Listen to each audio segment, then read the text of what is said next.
In 2002, you may remember, all the smart people in Washington assured us, in fact, commanded us to believe that Saddam Hussein possessed weapons of mass destruction, chem, bio, maybe nuclear. And the next year, on the basis of those claims, we invaded Iraq. But it turns out those claims were false. Saddam did not possess those stockpiles. But here's the interesting thing. The people who told us that, who commanded us to believe them, never apologized. There was no contrition. There was certainly no punishment. And because there wasn't, those people continue to ascend the hierarchy within Washington. They now run the federal government. And as a result of that, these same unwise people have led us down the same unwise paths again and again in the 20 years since. So that doesn't work as a management strategy. Letting people get away with massive screw-ups and then promoting them. You'd hate to see something like that happen after COVID. You would hate to see the people responsible for the lockdowns and the vaccine strategy dividing the nation on the basis of medical status. You'd hate to see those people go unpunished, indeed be rewarded. And so in an effort to prevent that from happening, we're going to speak today to someone who called it right and was not rewarded for it. In fact, was reviled for it, but hasn't stopped. His name is Alex Berenson. He joins us on set now. Alex Berenson, great to see you. Good to see you, Tucker. I think the guilty should be punished, not mercilessly, but fairly, in the way that you would spank a child, and that the virtuous should be rewarded. And on this topic, you are the virtuous. So I just want to frame this conversation around a conversation that we had in January of 2022.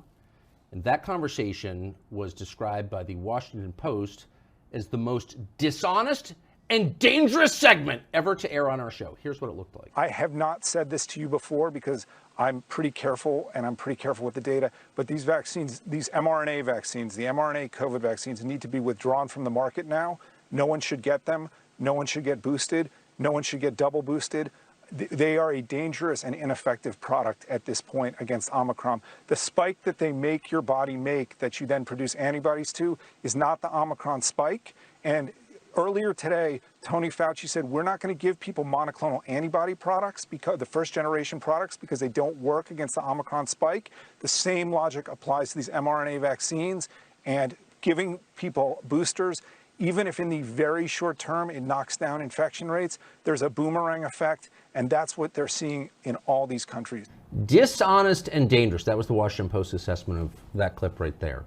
Given that it's been almost 2 years since you said that, how would you assess the accuracy of that statement? It was quite accurate. It turns out that the overall picture is a little bit worse than I thought, because even when you give people, what are quote unquote targeted mRNA vaccines that are supposed to be targeted to the new variants, which is what we're, the strategy we follow now, those don't really work very well in terms of making your body produce antibodies to the new variants either. So there's really no mRNA product that you can give at this point that is going to be useful probably at all, certainly for more than a couple of months. The mRNAs also come with side effects that look worse than they did at that time when I said that to you in January 2022. And there's something that we didn't know about at all, which is really the biggest, to me, long-term risk with the mRNAs, which is that they appear to make your body produce a kind of antibody that it normally only produces in response to an allergen, like bee venom. Yes. There's a specific subclass, it's called the IgG4 antibody, that people who've been repeatedly given mRNA, it looks like 3 shots is sort of where the switch comes on. If they're then infected, a number of these people will produce this IgG4 in volume. And frankly, I would say even immunologists and virologists have no idea what that means long term. Now, I don't want to overstate the risks here because we don't know what they are. And Omicron is very mild in general for most people. Most people shake it off, after a few days, certainly a couple weeks, even if they're not particularly healthy. But this is a real risk. Has there ever been an effective and safe mRNA product that you're aware of? No. I mean, these products were nowhere near reaching the market before COVID. They were rushed onto the market supposedly as the answer to COVID in December of 2020 on the basis of large, let's acknowledge it, very large clinical trials, but clinical trials that had only lasted a few weeks, only generated a few weeks of safety data after the second dose. They appeared to work in early 2021. They certainly do cause the body to make a lot of spike protein and thus a lot of antibodies to the spike protein. And in the short term, you get a decrease in infections.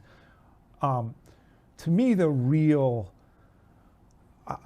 I'll say mistake because I don't want to, I don't want to sort of impute anything more than that. But let's say the real mistake was made in the summer of 2021 when it was very clear that the vaccines were not working as promised and infections were starting to go up. And we saw this, and we talked about this a lot in the summer of 2021. We saw this in Israel in the summer of 2021 before anywhere else because Israel had vaccinated more of its population more quickly than anybody else with the Pfizer mRNA vaccine. And so what happened was, instead of everybody pausing and saying, let's take a breath here and let's see what we might need to do next. Should we try a different type of vaccine? Do we need to move away from vaccines because this is a respiratory virus that mutates quickly, and maybe that's not maybe an intranasal vaccine, maybe there's something we can do. The Biden administration, and most of the rest of the world, but really led by the Biden administration, said two things. We're going to give people a third shot, a booster, which had been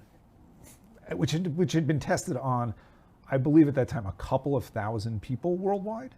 And there was not even medium-term safety data about the booster. And that upset two of the senior scientists at the FDA who regulate vaccines so much that they announced their retirement within a few days after the Biden administration said we're going to do this booster in mid-August. And the second thing, which to me is even more incomprehensible and wrong, was they said we're going to have mandates. We're going to force essentially all working age Americans that we can reach to be vaccinated. Once it was clear it didn't work. Once it was clear it didn't work as advertised, that at best you're going to get a few months of protection. So that's the point at which what I'm willing to believe was a mistake looks much more like a crime. It was an aggressive policy decision. And one of the things that I've concluded is that one reason the Biden administration may have done this is because Uncle Joe, as I like to call him, looked so terrible in the aftermath of the botched withdrawal from Afghanistan. So that's the other thing that's happening in the summer of 2021. We leave, and a month later, the Taliban are in Kabul, and there are Afghans hanging off of airplanes. And the United States looks as bad as it has since probably Jimmy Carter and 1980s, in 1980 Iran. Yeah. Okay. So Joe Biden needs to prove he's doing something. Now, the reason that I've reached this conclusion is, let's take the Biden administration's theory about the vaccines at face value, which is not enough Americans are being vaccinated, and that's why we're having this Delta spike, and the unvaccinated may be a danger to the vaccinated, which, by the way, is not a great argument for vaccines if it's true. But so you're the Biden administration. You think you've got to get Americans vaccinated. Okay, who dies from COVID, Tucker? Very old people and people who are really sick if they're younger. Okay, the vaccine mandates were workplace mandates. They only covered Americans who were healthy enough to be in the workforce. Almost definitionally, those people are very, very low risk from COVID. The people making this policy were not stupid. They knew that. They had to know that even if the vaccines worked as advertised, which they knew they didn't work as advertised, you weren't going to be able to reach whatever tiny rump of unvaccinated elderly people there were with these mandates. And there were very few unvaccinated elderly. That's one of the great, sort of lies of the elite media, is that there were a lot of unvaccinated elderly people in red states. It's not true. The differential is in people mostly under 65. Right. So even if the vaccines had worked as advertised, and even if the mandates hadn't been unconstitutional and wrong, they wouldn't have reached the people. If you'd wanted to save people using the Biden administration's theory, it should have been, if you want a Social Security check, you need to be vaccinated. That's what would have gotten whatever few unvaccinated elderly people there were. And so when you make a decision that's that bad, even taking your incorrect policy assumptions into account, there's got to be another reason for it. Do we know, before we get to what that other reason might be, who made that decision? Who drove that decision? We don't. We know that For most of early 2021, the Biden administration was saying no mandates, no vaccine passports. There was this discussion of private vaccine passports, of state vaccine passports. A few states. Well, they attacked anyone who suggested that they might institute, including me. I remember that very well. That's correct. Meanwhile, the states were sort of pushing them. There was this idea the federal government's going to be hands-off, and we're certainly not going to require mandates. I mean, Biden said that explicitly. And at some point in July 2021, this started to be discussed.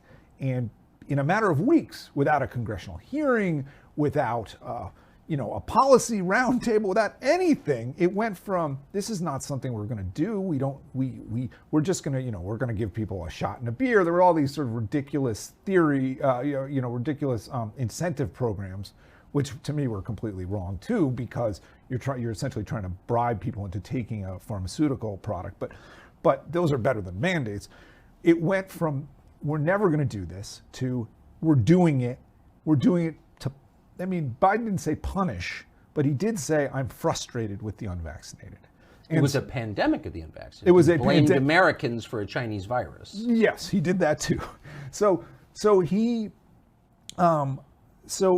in this period of weeks, this enormously important consequential policy decision, both from a health point of view and frankly from a constitutional civil liberties point of view, got pushed through with no public discussion at all. Biden just comes out on September 9th and says, I am going to impose workplace mandates. You think this was an effort to divert attention away from a foreign policy failure? I think that's part of the reason why. I think they wanted to show him doing something other than sitting at an empty table in the Situation Room looking at screens. Wouldn't it be better to do something constructive, useful, life-affirming? Is that how it works? No, but here's a massive screw-up in Southwest Asia. We're going to have a massive screw-up here, so you don't think about it. It was also very popular, not just with the Democratic base, with the media. People... Remember, for the previous 6 months, there had been the unvaccinated are stupid, the unvaccinated. Then it became the unvaccinated can get you sick. Oh, right? yeah. So they're dirty. They can kill you. That's and they right. deserve to die. There were ethicists seriously arguing whether unvaccinated people deserve to be sort of pushed to the back of the triage line if the hospitals overflowed, which of course they never were did. Denied organ transplants. That a lot is, of them, I interviewed them. That is also true. Yeah. Yes. Because they weren't vaccinated. So this was a popular decision too. Never, he got to do something popular. Yep. So now, it's almost hard to hear all this. Maybe that's one of the reasons most people aren't talking about it, because it's so painful to hear it. But has there been any concerted effort by big media organizations to figure out what exactly happened and to look at this honestly? No, absolutely. I'm laughing because, for 2 years I've been saying to people, look, you don't want to be smeared the way I was smeared. Fine. You don't even want to write about vaccine efficacy. Fine. Here's a story you can write. Literally billions of vaccine doses, mRNA vaccine doses, were paid for and never used. It was billions? Billions. By my best guess, about 5 billion doses were made by Pfizer and Moderna, and about 3 billion were used. And all those other doses were paid for, or will be paid for when there may be a few more still to be delivered in the next couple of years to the EU. So that's 2 billion doses, probably about $40 billion, just literally poured down the drain. Now that's an estimate, but it's an estimate sort of based on the publicly available data. Because what happened was, so remember, the initial course is 2 doses. In April of 2021, the J&J vaccine, which is a different delivery system. It's not mRNA. It's a different biotechnology. Comes under pressure. People, it can cause this very unusual but terrible side effect where you get blood clots in your brain, and that no one wants blood clots in their brain. So J&J, which was viewed sort of as an easier vaccine to administer, only 1 dose, didn't need to be refrigerated the same way. There was this idea for, let's say, for homeless people, or for people who maybe you were going to have a hard time convincing to take a second dose, or for poorer countries where the refrigeration was an issue, J&J was going to be a good alternative. J&J sort of came off the table after April 2021, and there was this huge push. We're going to get everybody in the world 2 mRNA doses. And then the booster, we're going to get everybody in the world 3 RNA doses. Even even after it became obvious to me that this wasn't working, there were the fights in the fall of 2021 were, should the U.S. get a booster before, some African country gets its first dose, right? This is such a great technology. Who's going to get these supplies? So the companies ramped up and they made a ton and they sold it. They basically said to the governments that wanted it, if you want it, you got to pay for it before we make it. Not like you have to cut the whole check, but you have to agree contractually. The down payment on your mRNA. Exactly. You want it. You agree that when it's done, we deliver it. You take it. And so that's what the governments agreed to. Not just the U.S. This was the EU, and then there was this thing called COVAX, where the companies sold vaccine to poorer countries that the U.S. paid for in some cases, or other organizations paid for. Okay, the point is, after late 2021, after it became clear that the boosters had stopped working, demand basically fell off a cliff. People said, fool me twice, shame on you. But I'm not taking a second booster. And ever since the spring of 2022, there's been basically, outside of the deep blue states, even in Europe, there's very little demand. Pediatric demand, so low. So the point is, these companies, they'd ramped up, they'd made it, and they said, we have contracts with you, you're going to pay us, and the government's paid. But why didn't the government say, I'm sorry, your product doesn't work? Well, that wasn't one of the contract outs.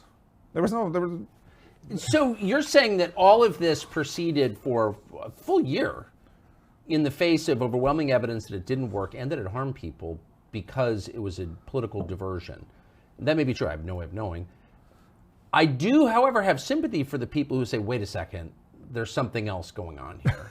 I mean, and I know they're easy to mock, but this is a lot to take attention away from Afghanistan. Right. No, I mean, I wouldn't say the evidence that the vaccines don't work has been around since, depending on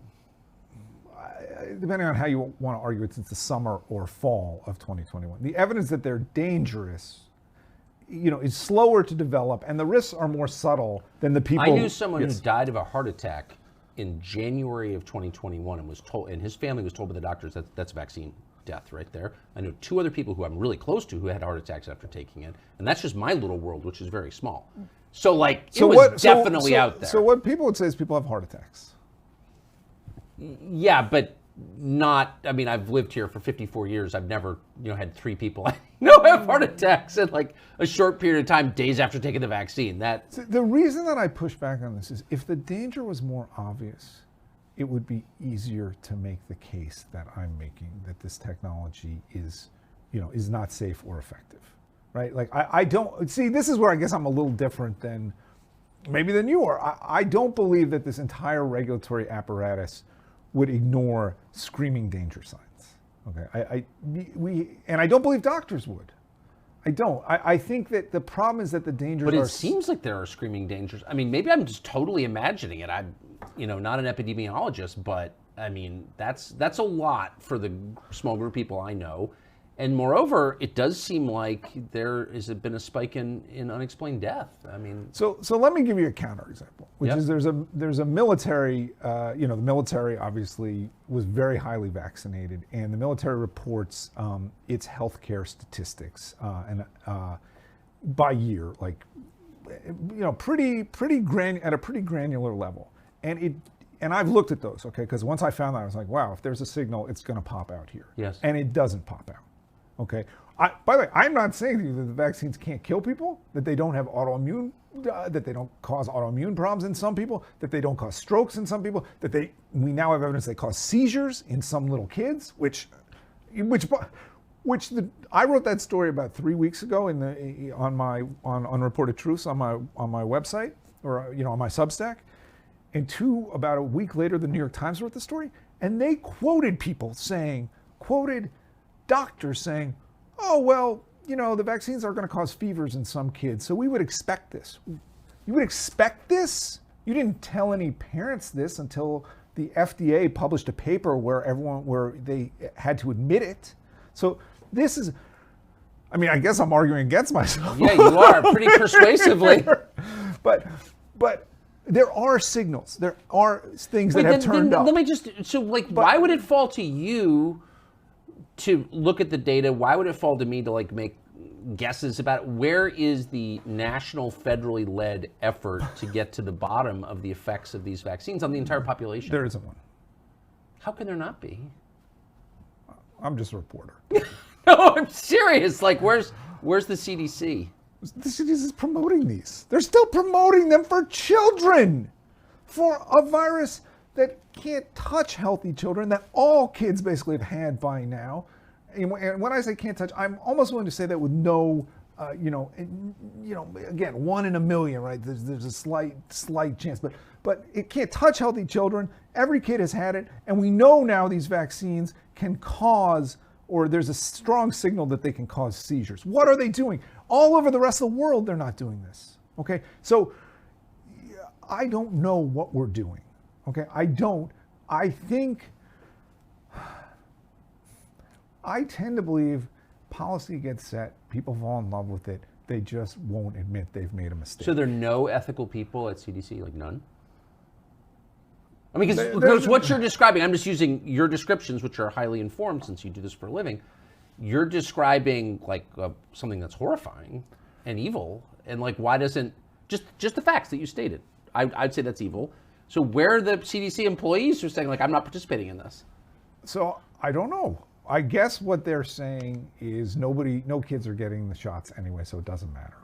So here's what they say publicly, which is, yes, we know there's a risk differential here. We know that this is much, more dangerous to older people, COVID, but if we offer differential recommendations, that will confuse people because, this they do think. They do think everyone is stupid. So if we offer differential recommendations, it will make the old people less likely to take it. If we tell the mother of a 2-year-old not to have her kid get it, then it makes an 80-year-old less likely to take it. And we want the 80-year-old to take it. That's basically what the excuse they use. I admit it doesn't sound like a very good excuse. No, it doesn't. It doesn't. And you do feel like there's, again, something else going on here. What is this doing to the population's attitudes about vaccines more broadly? Interestingly, it's not changing as much as people on either side would say, because Americans, I think, generally feel they've had good experiences with vaccines pre-mRNA. Now, of course, there's a group of Americans whose children developed autism and they blame that on the vaccines. I don't see strong evidence there, but I know that's a very controversial topic. I will say I don't see strong evidence there. But in general, Americans, again, despite what both the anti-vax community and the sort of vaccine fanatic community says, have been generally over the years pretty willing to listen to the CDC's recommendations. Now, there's some evidence that the mRNAs, what's happened with them has made overall vaccinations a little bit less common. But what it's really made is mRNA vaccinations a lot less common. So one of my core beliefs is that people are not stupid. And people differentiate between these 2 new vaccines that came out from Pfizer and Moderna based on months of testing and were promised to fix COVID and didn't, and everything else. But people may not be stupid, but doctors obviously are, and unethical. Because I know for myself, I would never go to a doctor who pushed mRNA vaccines. What does that say about you? If you're a doctor, it's your job to know what these things do. You had no idea, and you pushed them anyway. So how many people are deciding, again, I'll speak for myself, I'm not going to any doctor who did that. I have contempt for those people. I don't want to be around them. And it's totally changed my view of medicine. Are a lot of people reaching that conclusion, or am I just in the insane 2%? I think there's been it's hard for me I haven't seen data on this. I will say this, and my wife is a physician. Yes. I think, and she never liked these vaccines, but I think that doctors right now are not pushing these at all. But why has no one apologized? That's what I don't understand. Why does no one ever apologize for anything, Tucker? But this is science, and science is based on truth, period. That's what it is. It's the pursuit of truth. And if we get something wrong, we admit it immediately, or else it's not science. But they're not admitting it immediately, therefore it's not science, therefore it's like some weird witchcraft thing that I don't want anything to do with. Fair? So what these people would say is, in 2021, the vaccines did some good. Since then, we don't know so much, but they'll point to charts. There's just one chart, it's the bane of my existence, that appears to show that vaccinated people, die from COVID, even now, at much lower rates than unvaccinated people. The problem with that is the two groups are not comparable. Okay, this is, and I don't want to spend 15 minutes boring you and your audience with the science behind this, but the two groups are not comparable. The reason we do clinical trials, a clinical trial is an artificial experiment, but it generates the only data you can truly trust. Okay, you take a group of people, you split them in half, you have a computer make sure that the two groups are completely equal or as close to complete. So if you're in one, then then someone who's just like you in terms of smoking status and age and gender and history of heart disease, whatever, goes in the other group. Okay, you take a big group, you split them up, you give one group the vaccine or the drug, you give the other group a placebo, a sugar pill, or a saline shot.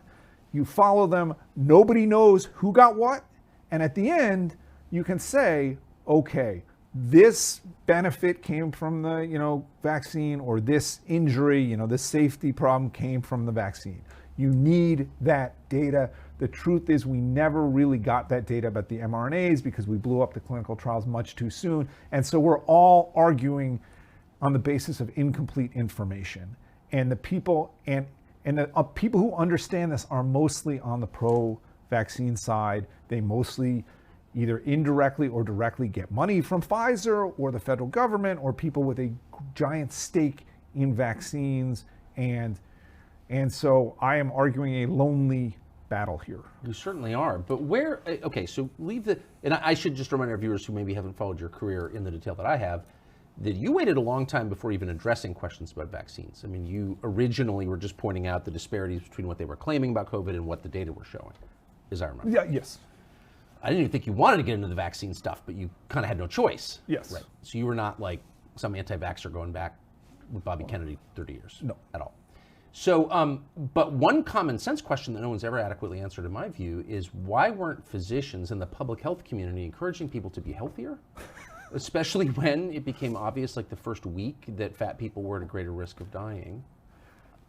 What could possibly account for their closing gyms, promoting obesity in the middle of the COVID pandemic? What is that? So the pandemic became an occasion for social scientists to try a lot of public health measures that they wanted to try. And, one of those was sort of like, what signals are there that this is a serious illness? I mean, I think masking was a huge part of that, the push for masking. We don't want to stigmatize, right? So although it's okay to stigmatize people who choose not to be vaccinated. Yeah, or who smoke cigarettes or whatever. That's right. Yeah. That's right. We don't want to stigmatize obese people who don't take good care of themselves. So we're going to lie about where the risks are. We're going to pretend that some 25-year-old is at real risk from COVID. And I think the other argument that they would make and did make at the time was, we think there's a real risk of hospital overrun. So if this spreads too quickly, remember, wait 2 weeks, flatten the curve. One of the things that I think wasn't widely understood was the people promoting that weren't saying we're not all going to get COVID, because at the time they didn't realize how quickly they could rush a vaccine to market. Of course, we all got COVID anyway because the vaccine didn't work. But the idea was, we're going to get COVID over time, so the hospitals won't be overrun. And that was sort of the number one concern back in March 2020, was hospital overrun. So to do that, you had to convince everyone to stay home, in their view. You had to lock down everyone. And so that meant you had to lie about who was at risk. That was the original sin. Yes. Right? The original sin of COVID was that. The original sin of the vaccines was pretending that they had been properly tested. Okay, I get all that, but it went beyond that. I mean, they actively prevented people from getting in better physical shape, cardiovascular health, and then all the women's magazines, which are still influential, decided to put fat women on the cover and say, this is the new body ideal. And the soap companies and the makeup companies. This was clearly an orchestrated attempt to make people think it was okay to be fat in the middle of a pandemic that was killing fat people. So that's the point where I'm like, actually they are trying to kill people. Because I'm serious. Right. If I encourage my children to smoke cigarettes, maybe I'm trying to hurt them. Or maybe you're trying to sell cigarettes. Maybe if 60% of the country is fat and you're Dove, you want to sell soap. Maybe, but like they've never tried that before. There had never been a time Philip like Morris tried to sell cigarettes for a long time. Of course, but being fat, no woman wants to be fat. And all the women's magazines spent decades telling women, you shouldn't be fat. That's why they don't want to be fat. And then during COVID, it's like, no, be fat. At the exact time when being fat could kill you. I think that trend I was see happening malice. before. Like, wow. I think that trend was happening before. I do. The DEI stuff on obesity, which I agree. Like obesity is terrible for people in general. I mean, even if it doesn't. Look, I'm not. I personally am not judging fatness at all. I'm just saying. No, but physically, it's terrible. It's not good for people. you, right? Yes. And for public health authorities to be promoting it and stopping people from getting on the treadmill. That's I don't know. If they were literally discouraging people from going. Yes, they were closing gyms, but keeping liquor stores open. And weed dispensaries. So Yes. that's the point where it's like, look, I'm not some kooky internet conspiracy guy, but how many signs do I need that you're trying to kill me before I say you're trying to kill me? I think people make bad decisions. Yeah, but they're all consistent. It's like they're all pro-death. It's like, oh no, we're not going to spend any time working on therapeutics at all. Well, they did. They came up with one that didn't work at all, remdesivir. But people were kind of trying all this different stuff, and like the media immediately jumped, you can't do that! How dare you try something other than the vaccine? And then, I interviewed this gym owner, Ian Smith, I remember. 20 times, and he's like, I just want people to work out because that might help. That might Shut up, criminal! That's right. And so, I don't know, I think it's important to be more like your dog. Your dog can't speak English. He has no idea what you're saying. He just watches you, and then he knows your intent. I'm watching them, and I can tell their intent, which is to kill me. What am I missing? Their intent is to make you feel good about yourself, even if it kills you. I don't see those as separate categories. They are, though. They are? Yeah. I don't know. Want you to Firing die. squad, opioid OD. One feels good, the other doesn't, but they both kill me, right?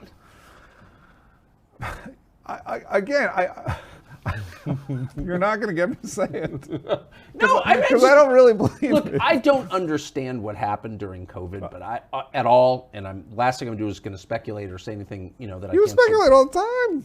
I do, but on this, as to motive, it always makes me uncomfortable to speculate. Though of course I do it, and I regret it every time I do it because you can't know another person's motive. But you can watch what they do. Now, I got something for you, Tucker. I'm ready. This is one of a kind. These are 4 of the great villains of COVID. I love that. Here, I'm going to put this up to the camera. The next time you're shooting. And you tell me what this says and what it means. Okay.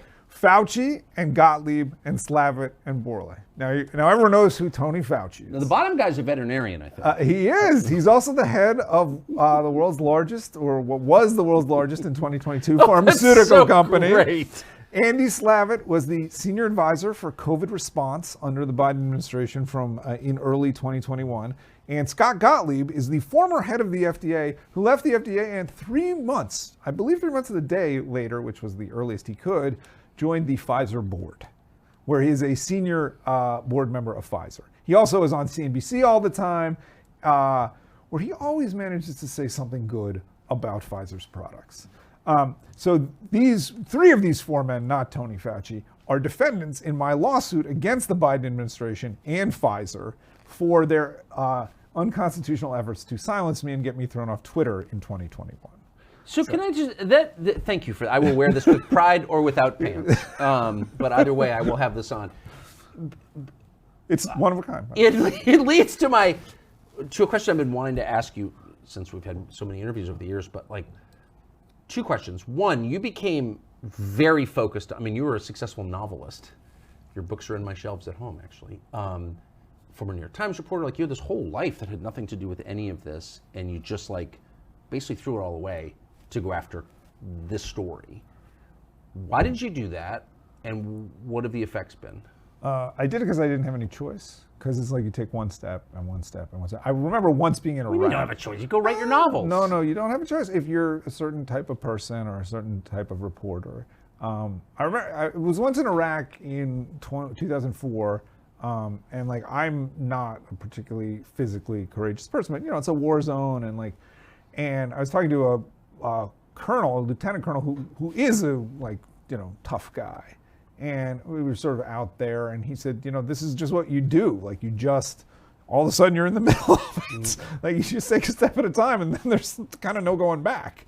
And I pursued the story and the truth to the best of my ability. But you weren't even a reporter at the time. You'd given up reporting and you were writing novels. I'd always been a reporter. I even the novels would be better if they were a little bit less reported and a little bit more flights of fancy. That's my one regret as a novelist, is that I could never, not that I'm writing about Islamic terror and, in various, there are spy novels about modern events, but a really great novel, whatever the nominal category, has some magic in it. And that's something hard for me to put in my novels. I'm very fact grounded. And so when, and I write about this on Unreported Truths, like we talked a tiny bit about the baby bust, which is something I'm now interested in,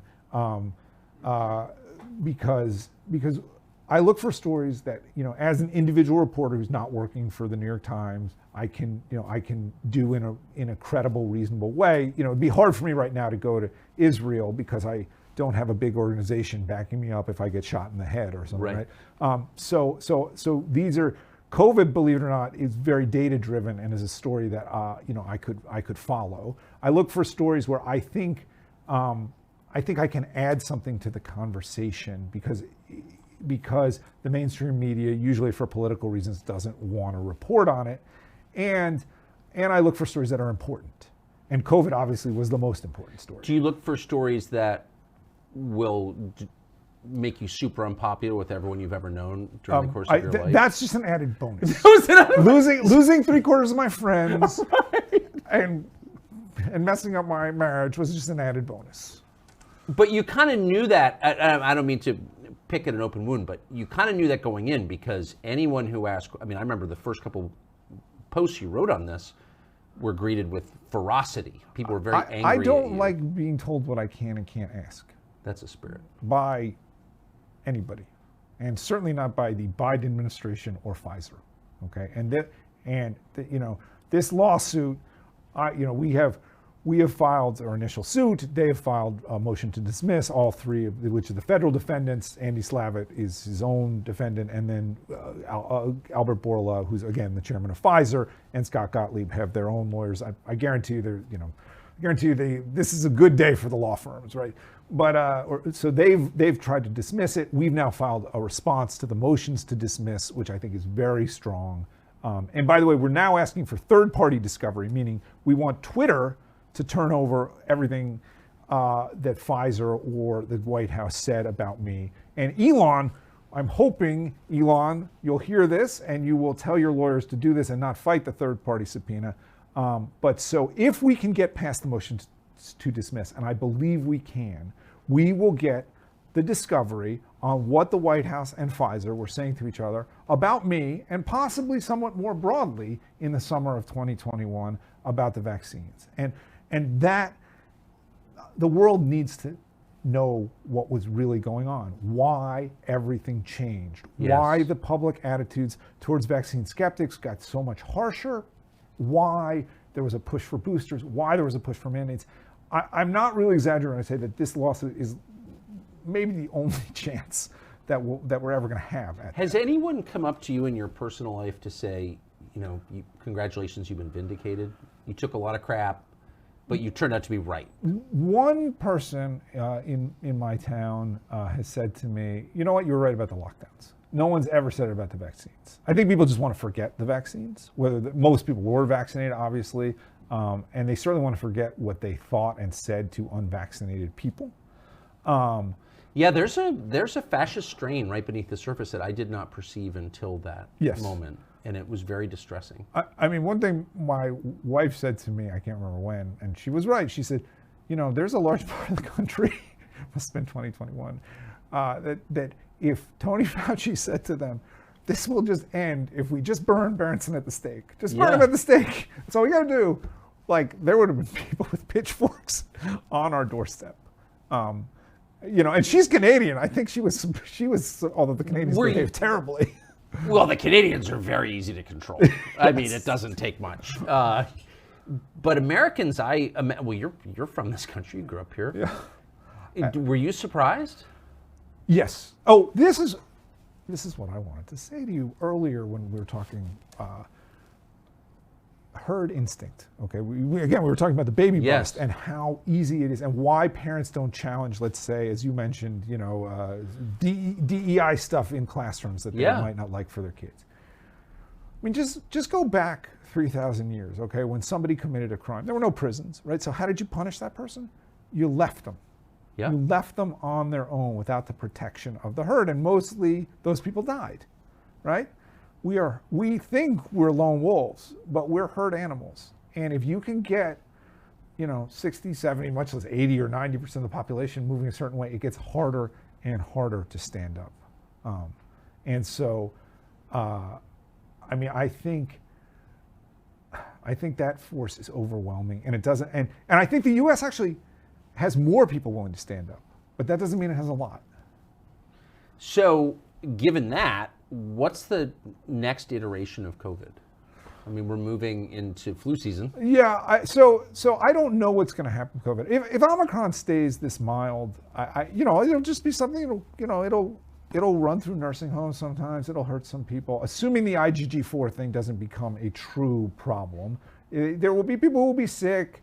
I personally, I get flack from this from some of my readers. I think Paxlovid actually works. I think they will come up with some more antivirals. I mean, again, how do we get out of HIV? Not a vaccine. Right. We got effective antivirals, and I think there will be some more antivirals for COVID. It should be manageable. The two big issues going forward actually are less to do with COVID and more to do with, are they going to try to push mRNAs for other respiratory viruses, which they clearly are. Moderna, that's Moderna's business, and Moderna's stock is down 85% since its peak, which was basically the same day as the Biden administration's mandate in September 2021. But they still are in business. They're still a large, powerful company, and they want to sell you Has anybody mRNA ever vaccines. checked, I mean, has the SEC, for example, ever checked the buy orders from policymakers or their spouses who were aware that mandate was coming? That's a great question. I don't know. I wonder if it's probably not even visible, but it's a great question to ask. Do you think that we will ever have lockdowns again? It would have to be way worse. I mean, there literally have to be people dying in the streets, I think. I think in general, there are a lot of people who are much more suspicious of the public health establishment. So we've been inoculated weirdly against that. As we should be. So, and but here's the other thing. You say, well, I won or my position won. It's not really true.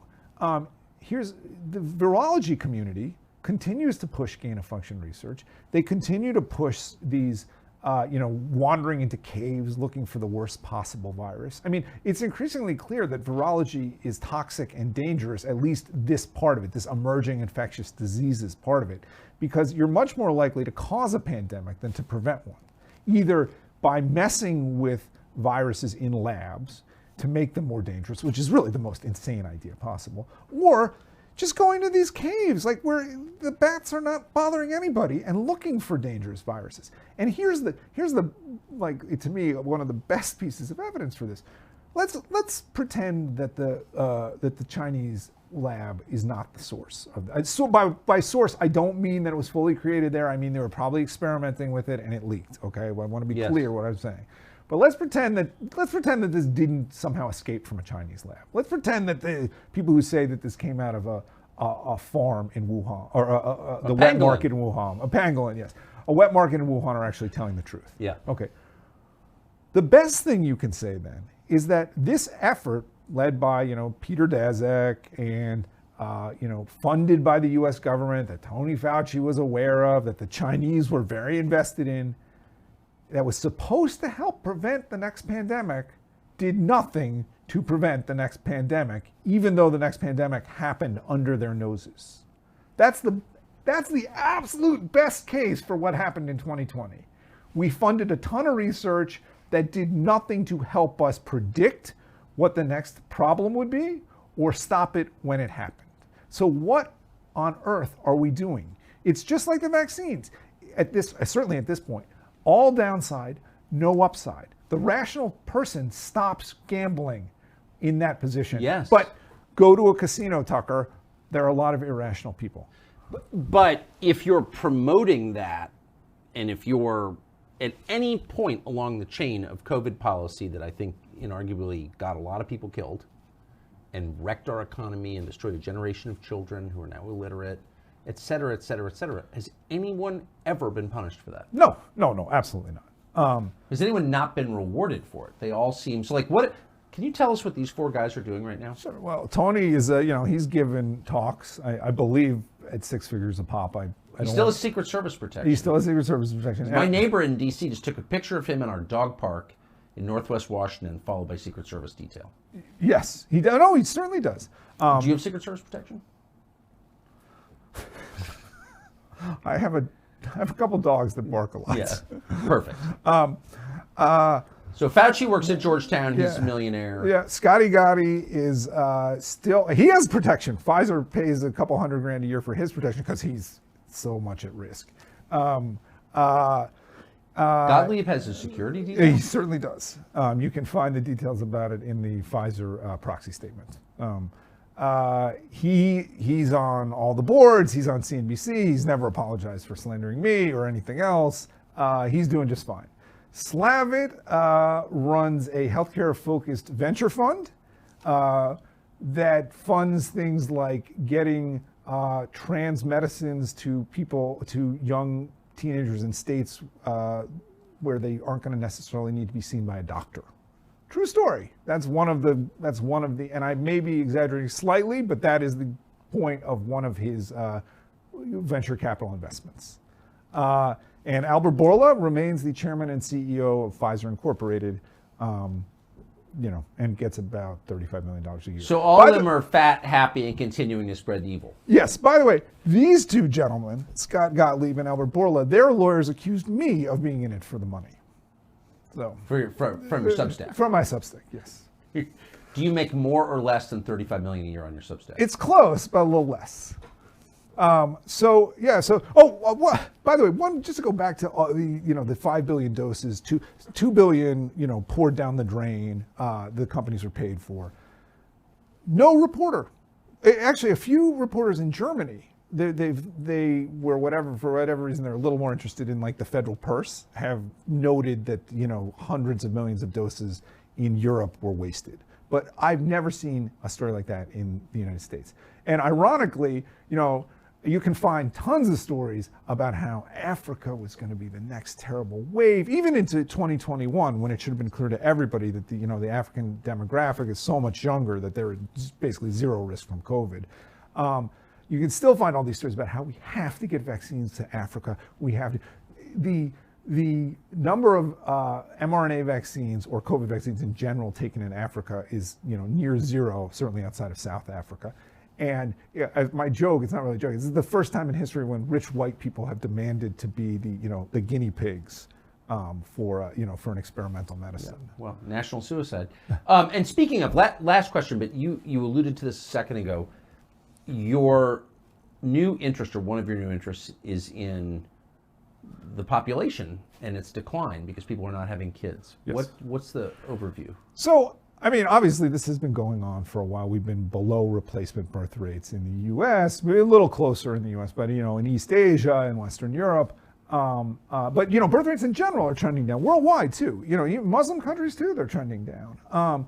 But COVID seems to have accelerated this process. And I first got interested in it because my question was, are the COVID vaccines or the mRNAs accelerating this fertility crisis? Because we know they can have an impact on menstrual cycles, and they seem to have at least a short-term impact on sperm. I don't know if it's production, but sort of production of healthy sperm.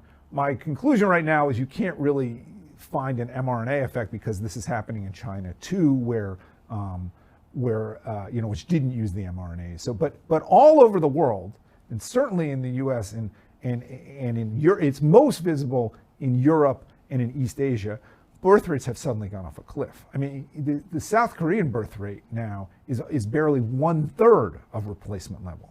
And there doesn't seem to be a bottom to this. And it's really stunning in that it's happening across every culture, or every religion, every ethnicity. The only thing that the countries have in common, attitudes towards women are different in these countries. The only things that these countries have in common is that they're wealthy.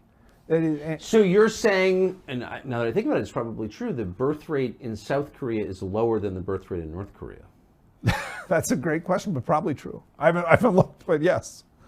I wonder if there's a clearer indicator of the health of a society than its birth rate.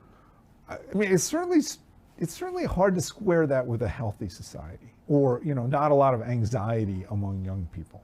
And the idea that this is happening in wealthy societies, but it doesn't seem to be driven by economics because there's still pockets of high fertility for ultra-Orthodox Jews and Yes. various other religious sects, and those people are very rarely wealthy.